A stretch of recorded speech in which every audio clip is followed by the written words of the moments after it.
અરે ભાઈ, ક્યાં રખડી આવ્યો? પછી વાત કરીએ. અરે દાદા, આ તો બજારમાં આટો મારી આવ્યો. મમ્મી ક્યાં છે? ભૂખ લાગી.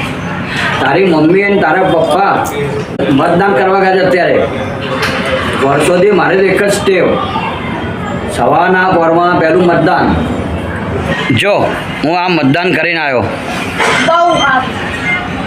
બહુ સારું વાળે.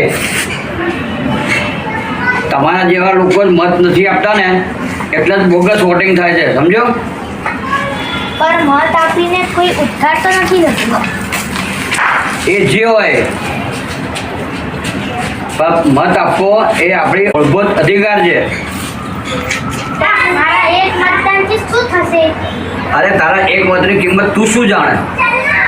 તને ખબર છે? હે, શું થાય? પર મત આપીને કઈ વળતું તો નથી.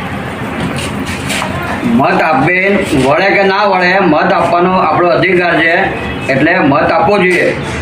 નહીં તો શું થાય?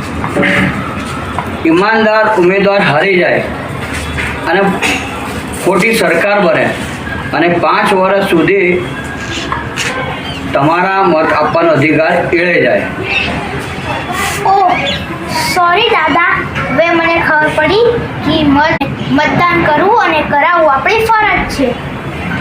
બરાબર. તો ખ્યાલ આવ્યો ને તને હા દાદા.